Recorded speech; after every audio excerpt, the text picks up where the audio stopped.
അപ്പൊ എല്ലാവർക്കും വിയർഡ് റിവ്യൂസിന്റെ പുതിയൊരു വീഡിയോയിലേക്ക് സ്വാഗതം. അപ്പൊ നമ്മൾ ഇന്നോട് റിവ്യൂ ചെയ്യാൻ പോകുന്നത് റിബൽ പ്രഭാസിന്റെ സലാർ എന്ന് പറഞ്ഞ ചിത്രത്തിന്റെ റിവ്യൂയും കാര്യങ്ങളൊക്കെയാണ്. ഈ ഒരു ചിത്രത്തിനെ കുറിച്ച് പറയാനാണ് എനിക്ക് പോസിറ്റീവ് അതുപോലെ നെഗറ്റീവ് എനിക്ക് പറയാനുണ്ട്.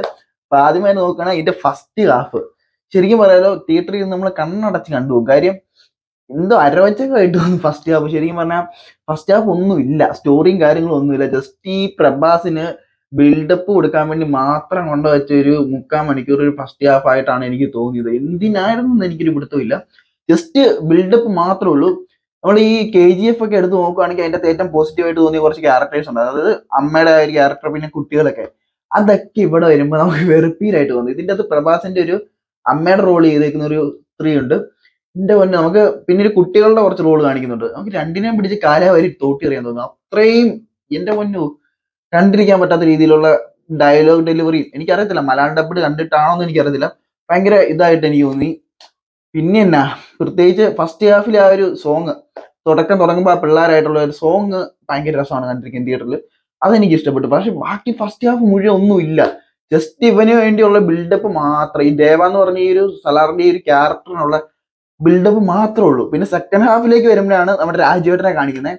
ശരിക്കും പറഞ്ഞാൽ സെക്കൻഡ് ഹാഫ് തൊട്ട് കണ്ടിരിക്കാൻ രസമാണ്. കാര്യം വരദരാജ് മന്നാറിന്റെ ആ ഒരു എൻട്രി, രാജുവേട്ടൻ പൃഥ്വിരാജ് എനിക്ക് പറയാതിരിക്കാൻ പറ്റത്തില്ല. ശരിക്കും ആ ഒരു പൃഥ്വിരാജിന്റെ ആ ഒരു ക്യാരക്ടർ വേറെ ലെവലാണ്. കാര്യം വേറെ ആർക്കും അത് ചെയ്യാൻ പറ്റത്തില്ല.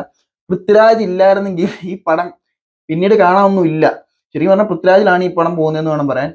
സെക്കൻഡ് ഹാഫ് പൃഥ്വിരാജിനെ കാണിക്കുന്നത് തൊട്ട് വൻ കിഡിലിനായിട്ടാണ് പോകുന്നത്. കാര്യം അത്യാവശ്യം നല്ല രീതിയിൽ പോകുന്നുണ്ട്. സ്റ്റോറിയിലേക്ക് പൃഥ്വിരാജിനെ കാണിക്കുമ്പോഴാണ് ആ ഒരു വരദരാജ് മന്നാർ എന്നുള്ള ക്യാരക്ടർ കിഡിലൻ ക്യാരക്ടറാണ്. കാര്യം അത്രയും നേരം തുടക്കം സെക്കൻഡ് ഹാഫിൽ കാണിച്ച് പാവമായിട്ട് നിൽക്കുന്ന ഒരു ക്യാരക്ടറിനെ ക്ലൈമാക്സ് ഒക്കെ എത്തുമ്പോഴത്തേക്കും നല്ല രീതിയിൽ വയലൻസ് ആയിട്ട് കാണിക്കുന്നുണ്ട്. ഇനി പ്രഭാസിനെ കാണിച്ചിരിക്കുന്ന ഫുള്ള് എന്താ കുറെ ബ്ലഡിൽ കുളിച്ച് കുറെ സീനിലാണ് സെക്കൻഡ് ഹാഫ് കാണിക്കുന്ന കാര്യങ്ങൾ. പിന്നെ ഇവരുടെ തമ്മിലുള്ള കോൺവെർസേഷനും കാര്യങ്ങളൊക്കെ കാണിക്കുന്നുണ്ട്. അതൊക്കെ ഭയങ്കര രസമായിട്ടാണ് വന്നിരിക്കുന്നത്. എനിക്ക് ഓവറോൾ പറയുകയാണെങ്കിൽ സെക്കൻഡ് ഹാഫ് എനിക്ക് ഇഷ്ടപ്പെട്ടു, കുഴപ്പമില്ല, കണ്ടിരിക്കാനാണ്. പക്ഷെ ഫസ്റ്റ് ഹാഫ് ശരിക്കും എനിക്ക് മടുപ്പായിട്ടാണ് തോന്നിയത്. പ്രത്യേകിച്ച് പറയാൻ പറ്റില്ല, ഫസ്റ്റ് ഹാഫ് ഒന്നും ഇല്ല. ജസ്റ്റ് ഒരു ബിൽഡപ്പ് കൊടുത്ത് മാത്രം ഇങ്ങനെ തള്ളിക്കയറ്റാൻ വേണ്ടി മാത്രം. അത് നല്ല രീതിയിലുള്ള ബിൽഡപ്പാണ് വേണ്ടില്ല, മടുപ്പടിക്കും. പിന്നെ ഫസ്റ്റ് ഹാഫിൽ ഒരു സീനുണ്ട്. അതായത് നമ്മുടെ ഈ പ്രഭാസ് കുറെ വർഷങ്ങൾക്ക് മുമ്പ് അടിയും വെടിയും കുത്തും എല്ലാം നിർത്തി അമ്മ പറയുന്ന പോലെ കേട്ട് നല്ല പിള്ളയായിട്ട് ജീവിക്കുന്ന ഒരു കാലഘട്ടമാണ് കാണിക്കുന്നത്. അപ്പൊ കുറച്ച് ഗുണ്ടകൾ വരുമ്പോഴത്തേക്കും അമ്മ അടിക്കാൻ പറയും. പക്ഷെ പ്രഭാസിനെ അടിക്കാൻ നോക്കിയിട്ട് പിന്നെ കൈ സ്റ്റാർട്ട് ആവത്തില്ല. മറ്റേ വണ്ടിയുടെ ആക്സിലേറ്റർ കൊടുക്കുന്ന ഇതൊക്കെ ബാക്ക്ഗ്രൗണ്ട് കാണിക്കും. കൈ ഇങ്ങനെ സ്റ്റാർട്ട് ആവത്തില്ല. എന്ത് സീൻ അത് എടുത്തു വെച്ചേക്കുന്നതെന്ന് ശരിക്കും നമ്മള് തിയേറ്ററിൽ ഇരുന്നിട്ട് നമ്മൾ കണ്ണടച്ചിരിക്കും. ഒന്നും പറയാനില്ല. ആ സീനൊക്കെ നിങ്ങൾ പോയി കാണണം. എൻ്റെ ചിരിക്കാൻ ഒത്തിരി സീനുണ്ട്. പ്രഭാസിന്റെ ചിരിക്കാൻ പറ്റിയ കുറെ സീൻ ഈ സിനിമയ്ക്കകത്തുണ്ട്. പക്ഷെ സെക്കൻഡ് ഹാഫ് നല്ലായിരുന്നു വേണം പറയാൻ. സെക്കൻഡ് ഹാഫ് ക്ലൈമാക്സിലേക്ക് അടുത്തപ്പോഴത്തേക്കും ക്ലൈമാക്സിൽ ആ ഒരു സീനും കാര്യങ്ങളും ഒക്കെ നന്നായിട്ടാണ്. അത്യാവശ്യം അവസാനം എത്തുമ്പോഴാണ് ആ ഒരു സ്റ്റോറിയിലേക്ക് കിടക്കുന്നത്. ആ ഒരു സെക്കൻഡ് ഹാഫ് വരുമ്പോഴാണ് ആ ഒരു സ്റ്റോറിയിലേക്കും കാര്യങ്ങളിലേക്കും ഒക്കെ കിടക്കുന്നത്. അങ്ങനെയാണ് വരുന്നത്. അപ്പം എന്തായാലും ജസ്റ്റ് കാണാൻ താല്പര്യമുള്ളവർക്ക് കണ്ടു നോക്കാൻ ഒരു പടമാണ്. എനിക്ക് എവിടെയൊക്കെ വേറെ പടങ്ങളുടെ ചില ടച്ചൊക്കെ തോന്നി കേട്ടോ. ഈ ഒരു പടത്തിന്റെ അകത്ത് ആ ഒരു സുധീദാസന്റെ ഒരു ക്യാരക്ടറൊക്കെ കണ്ടപ്പോഴത്തേക്ക് എനിക്ക് ഉഗ്രം എന്ന് പറഞ്ഞ പടം, നിങ്ങൾ കണ്ടിട്ടുണ്ടോ എന്ന് എനിക്കറിയില്ല, നല്ലൊരു പടമാണ്. ഉഗ്രം എന്ന് പറഞ്ഞ പടത്തിന്റെ ഏകദേശം ടച്ചും കാര്യങ്ങളൊക്കെ എനിക്ക് തോന്നി. കാര്യം എന്താണെന്ന് വെച്ചാൽ അതിന്റെ അകത്ത് ഇതുപോലെയാണ്. കാര്യം നായകൻ മര്യാദയ്ക്ക് ജീവിക്കുന്നു. അപ്പോഴത്തേക്ക് ആ ഒരു നായിക കടന്നു വരുമ്പോഴത്തേക്കാണ് നായകനെ പ്രൊട്ടക്ട് ചെയ്യാൻ വേണ്ടി വീട്ടിൽ കയറി താമസിപ്പിക്കുന്നു.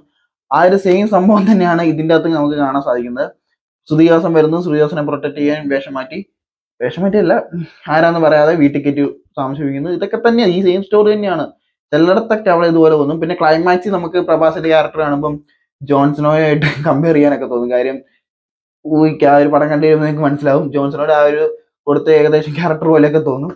ശരിക്കും പറയുകയാണെങ്കിൽ ഫസ്റ്റ് ഹാഫ് എനിക്ക് നല്ല രീതിയിൽ മടുപ്പിടിച്ചു. പക്ഷെ സെക്കൻഡ് ഹാഫ് നല്ലതായിരുന്നു വേണം പറയാൻ. പ്രത്യേകിച്ച് പൃഥ്വിരാജിന്റെയും പ്രഭാസിന്റെ ഒക്കെ ആ ഒരു ക്യാരക്ടർ കാണിച്ചിരിക്കുന്ന സെക്കൻഡ് ഹാഫിൽ കിടിലനായിരുന്നു. ഇതിന്റെ കുറച്ച് ഇന്ന് പ്രഭാസിന്റെ അമ്മ, പിന്നെ വേറെ 2 തള്ളന്മാരെ കാണിക്കുന്നുണ്ട്. 3 നല്ല രീതിയിൽ വെളുപ്പീരാണ്. കാര്യം ഒരെണ്ണം വിറച്ചോണ്ട് ഒരു മൂലയിൽ ഇരിക്കുന്ന ഒരു സീനാണ് കാണിക്കുന്നത്. അത് പ്രഭാസിന്റെ മോന്ത കാണുമ്പോഴത്തേക്കും വിറയിൽ മാറി എണീക്കും. അപ്പൊ അപ്പുറം നിന്ന ആള് വിറച്ച് കുത്തിയിരിക്കും, പ്രഭാസിനെ കണ്ട് പേടിച്ച്. അങ്ങനെ കുറച്ച് സീനൊക്കെ ഈ ഒരു സിനിമയിൽ കാണാനുണ്ട്. അപ്പൊ നിങ്ങൾക്ക് പോയി കാണാമെന്നാണ് താല്പര്യമുള്ളവർക്ക്. സെക്കൻഡ് ഹാഫ് എന്താണെന്നും കുഴപ്പമില്ലെന്ന് വേണം പറയാൻ. KGF ലെവലിലൊക്കെ പ്രതീക്ഷിച്ച് പോയാൽ അത്രയ്ക്കൊന്നും ഇല്ല. പക്ഷെ ഇപ്പൊ അടുത്ത പാർട്ട് വരണം. അടുത്ത പാർട്ടിന്റെ പേരൊക്കെ എഴുതി കാണിച്ചായിരുന്നു, ഞാൻ മറന്നുപോയി.